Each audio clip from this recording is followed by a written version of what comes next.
मैं doctor R S. लुका, सहायक प्राध्यापक वनस्पति शास्त्र, शासकीय विलासा कन्या स्नातकोत्तर महाविद्यालय में वनस्पति शास्त्र में कार्यरत हूँ।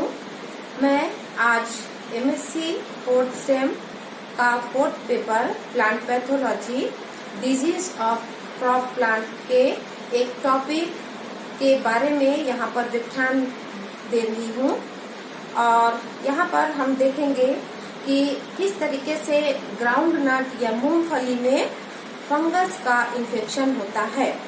ये जो सर्कोस्पोरा है वो ड्यूटेरोमाइकोटिना सब क्लास में आता है।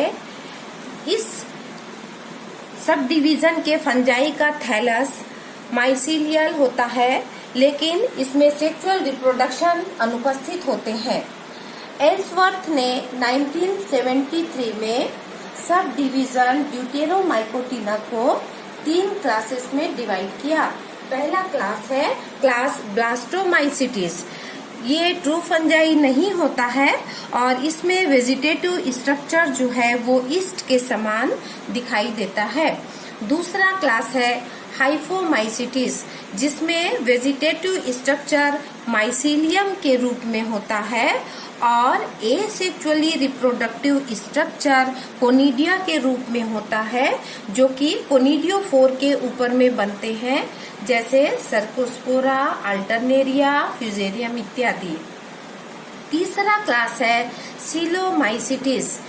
इस क्लास के अंतर्गत आने वाले जो कवक होते हैं उसके फंजाई या हाइफी बहुत ज्यादा विकसित होते हैं और एसेक्सुअल स्पोर्स जो है वो फ्लास्क के जैसे पिक्निडिया या एसरुलस पर बनते हैं, जैसे कि Colletotrichum.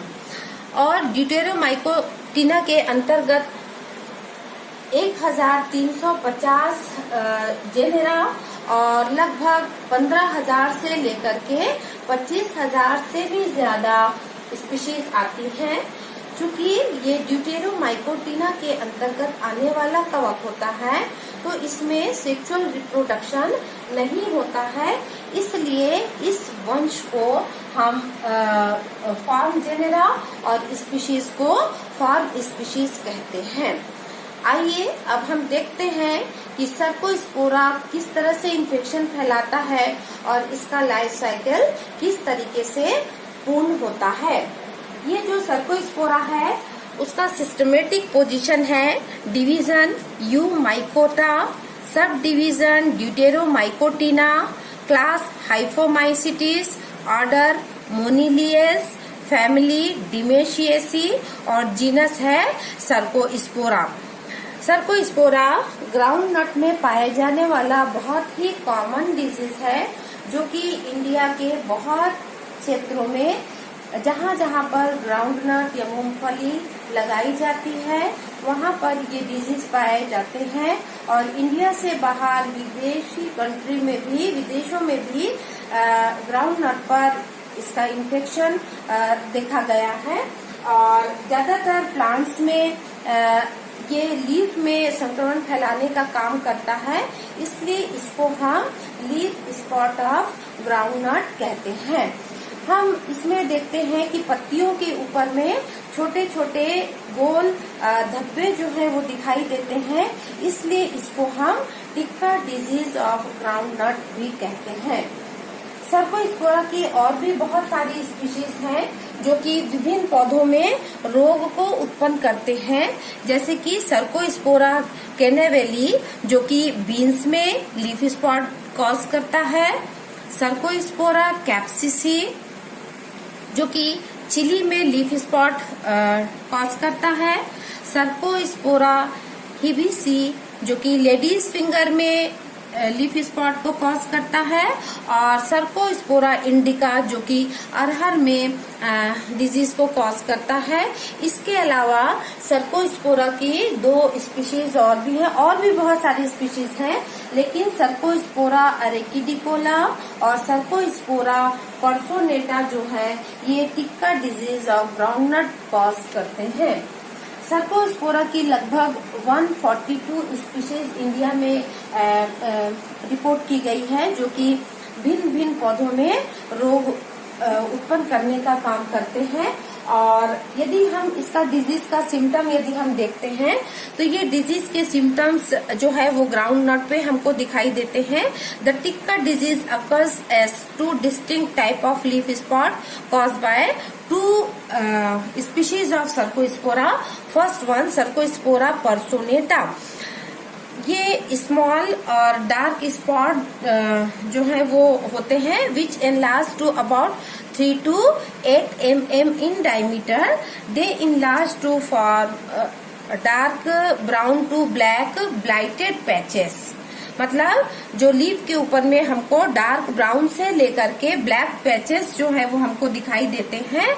They occurs mostly on the leaf blade but may occurs also on the petiole and stem. मतलब ये न केवल लीफ में ही डिजीज को कॉज करता है, लेकिन हम देख रहे हैं कि पिट्यूल में और जो स्टेम है उस पे भी डिजीज का इन्फेक्शन हमको दिखाई देता है।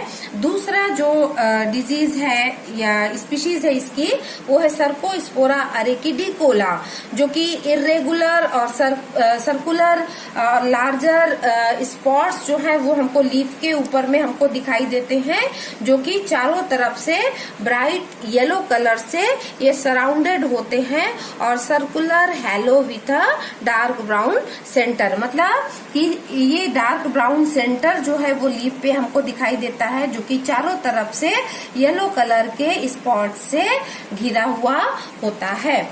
अब जेंकिंस ने इन दोनों स्पीशीज को अर्थात जो सर्कोस्पोरा पर्सोनेटा और सर्कोस्पोरा अरेकिडिकोला है, इसको एस्कोमाइसिटिस के ऑर्डर स्फेरियल्स में भी रखा है, क्योंकि इन्होंने जब खोज की तो इस सर्कोस्पोरा का सेक्सुअल स्टेज भी इन्होंने खोजा है और इसके आधार पर इन्होंने इसको तत्पश्चात क्रमशः माइकोस्फेरेला अरेकिडिकोला और माइकोस्फेरेला बार्केली नाम इन्होंने इसको दिया है। अर्थात इसके आधार पर हम ये कह सकते हैं कि इसका क्योंकि ये ड्यूटेरोमाइकोटिना का ये मेंबर होता है सर्कोस्पोरा और ये इम्परफेक्ट फंजाई होता है। इम्परफेक्ट फंजाई हम इसलिए बोलते हैं क्योंकि इसमें केवल एसेक्सुअल रिप्रोडक्शन ही पाया जाता है, जो कि विभिन्न प्रकार के स्पोर्स और कोनिडिया के द्वारा होता है। सेक्सुअल स्टेज इसमें एब्सेंट होता है,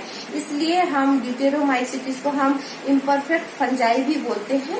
चूंकि इसकी जेनकिंस ने इसके सेक्सुअल रिप्रोडक्शन के बारे में खोज की थी, इसलिए उसके बाद इसके 2 स्टेजेस जो है वो बताए गए हैं। पहला जो था वो अपन को पता है इम्परफेक्ट स्टेज है, जो कि सब डिवीजन ड्यूटेरोमाइकोटिना ऑर्डर मोनिलियस और फैमिली डिमेशियसी में आता है। और परफेक्ट स्टेज इसका है sub division Ascomycotina order स्फेरियलिस, family है माइकोस्फेरेलेसी। अब इसका हम वेजिटेटिव स्ट्रक्चर देखेंगे कि ये इसका जो माइसीलियम होता है वो किस तरीके का होता है। तो आइए हम देखते हैं कि सर्कोस्पोरा का जो माइसीलियम होता है वो फिलामेंटस होता है, ब्रांच होता है, ये ब्रांचेस है और सेप्टेट होता है।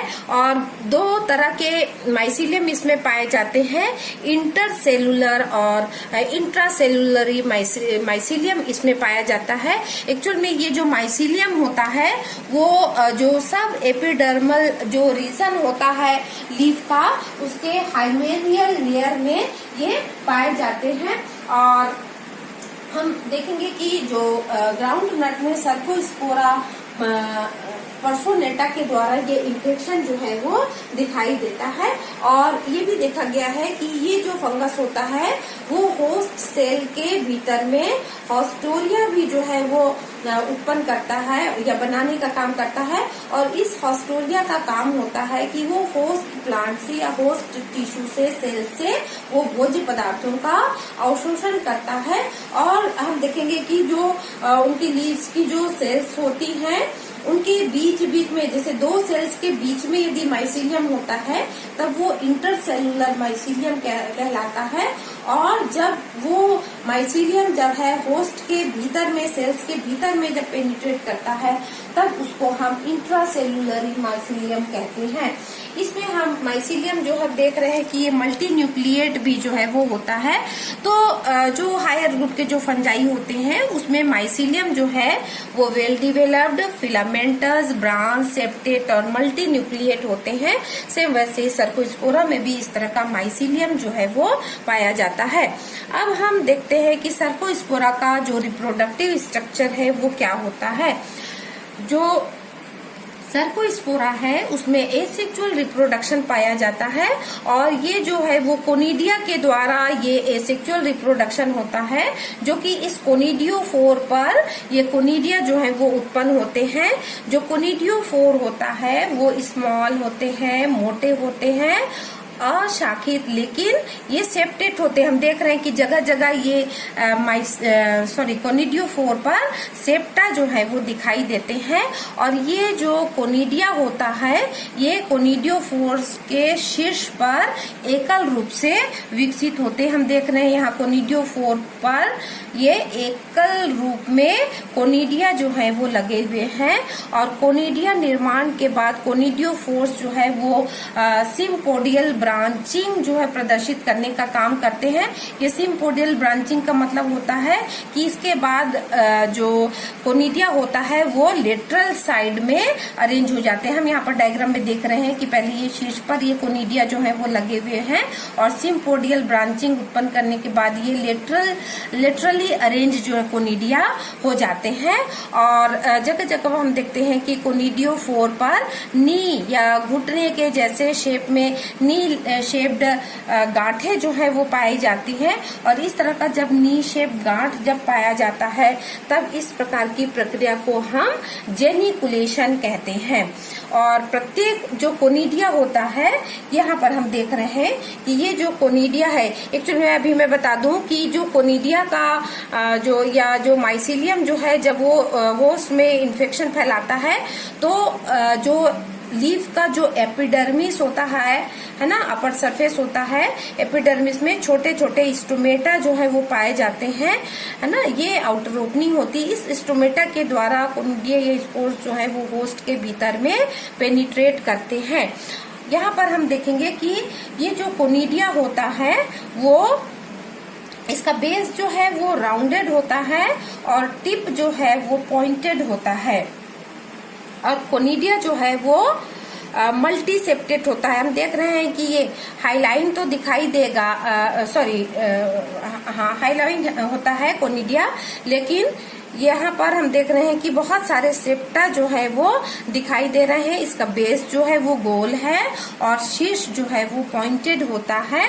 और इसको देखने से हमको ये लग रहा है कि ये सुई के सदृश या सुई के आकार का या वर्म लाइक स्ट्रक्चर ये दिखाई देता है। अब ये इसका कोनिडिया का बनना जो है वो हुआ और जब ये मैच्योर हो जाते हैं तब ये कोनिडियोफोर से ये झड़ जाते हैं और एयर के द्वारा इसका डिस्पर्सन होता है। और जब भी इसका जब सुटेबल कंडीशन मिलता है, होस्ट मिलता है, तो फिर से ये कोनिडिया जो है वो जर्मिनेट करके माइसीलियम बनाते हैं और वो फिर से ग्राउंड नट को संक्रमित करने का काम जो है वो करते हैं। अब अपन देखेंगे कि सर्कोस्पोरा का डिजीज साइकिल जो है वो क्या होता है। टोटली ये हम देख रहे हैं कि ये फंगस जो है वो एयर बॉर्न ये फंगस होता है। और प्राइमरी जो इसका इन्फेक्शन है या इनोकुलम है वो प्लांट डेब्रीज है या बाय द सीड के द्वारा भी जो है इसका संक्रमण जो है वो होता है। और इसका जो परफेक्ट स्टेज है वो इंडिया में ज्ञात नहीं किया गया है। इसका कंट्रोल मेजर्स है क्योंकि ये बहुत ज्यादा संक्रमण जो है मूंगफली के पौधे पर फैलाता है। यहाँ पर मैं बता दूं कि जब इसका इन्फेक्शन होता है तो लीफ से इन्फेक्शन फैलता है और धीरे धीरे पिट्यूल में, स्टेम में आता है और धीरे धीरे पूरा रूट तक जाता है। और नीचे जहाँ पर ये जो मूंगफली जो है वो लगे हुए होते हैं, वहां तक भी जब संक्रमण पहुंच जाता है तो मूंगफली के दाने जो हैं वो अच्छे नहीं होते हैं, हेल्दी नहीं होते हैं, साइज में भी बहुत छोटे होते हैं। इस तरह से वो ग्राउंड नट के पैदावार को बाधित करने का काम जो है वो करता है। तो इस डिजीज का कंट्रोल करना जो है वो बहुत जरूरी होता है। और जो कॉपर बेस्ड फंगिसाइड्स होते हैं उनका स्प्रे जो है वो मूंगफली को लगाने के 4 से 6 हफ्ते के बाद 2 से 3 बार जो है वो वीक में जो है वो करना चाहिए, इसका स्प्रे जो है वो करना चाहिए। इसके अलावा हमको सैनिटरी प्रिकॉशंस भी जो है वो रखनी चाहिए। सैनिटरी प्रिकॉशन से मतलब होता है कि हमको समय समय पर अपने खेतों की साफ सफाई करनी चाहिए, जो प्लांट डेब्रीज हो बचते हैं और जो वीड प्लांट्स होते हैं उनको खेतों से उखाड़ करके उसको जला देना चाहिए। और रेजिस्टेंट वेराइटी के ग्राउंडनट का उपयोग जो है वो करना चाहिए कल्टीवेशन के लिए। इस तरह से सर्कोस्पोरा का लाइफ साइकिल जो है वो कंप्लीट होता है। धन्यवाद।